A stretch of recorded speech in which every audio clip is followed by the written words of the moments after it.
ભારતમાં કોરોનાના નવા વેરિયન્ટ્સની શોધ અને કેસોમાં વધારો થઈ ચિંતા વધી છે. આરોગ્ય વિભાગના જણાવ્યા અનુસાર બેંગ્લોરમાં 84 વર્ષના વૃદ્ધને કોરોનાના મૃત્યુ થયું છે, જે નવા પ્રકારના કેસોમાં દેશમાંથી બીજું મોત છે. આ પહેલા થાણેમાં 21 વર્ષના યુવકનું મોત નોંધાયું હતું. આજે દેશભરમાં 16 નવા કેસો નોંધાયા છે, જેના કારણે સક્રિય દર્દીઓની સંખ્યા વધીને 351 થઈ ગઈ છે. ભારતમાં કોરોના વાયરસ નવા વેરિયન્ટ્સના આગમન સાથે સંકળાયેલ કેસોથી ધીમે ધીમે વધારો જોવા મળી રહ્યો છે, જે ફરી એકવાર ચિંતાનો વિષય બન્યો છે.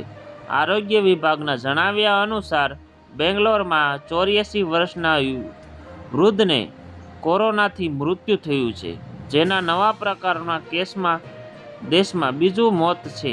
આ પહેલા મહારાષ્ટ્રમાં થાણેમાં 21 વર્ષના યુવાનનું કોરોનાથી મોત થયું હતું. શનિવારે મહારાષ્ટ્ર થાણેમાં 8, ઉત્તરાખંડ અને હરિયાણામાં 3.3, ઉત્તર પ્રદેશમાં નોઈડા અને કર્ણાટક બેંગ્લોરમાં 1.1 નવા કેસો નોંધાયા હતા. જો તમને અમારો વિડીયો સારો લાગ્યો હોય તો લાઈક કરી દેજો, શેર કરી દેજો અને સબસ્ક્રાઈબ કરવાનું ભૂલતા નહીં. જય હિન્દ, જય ભારત.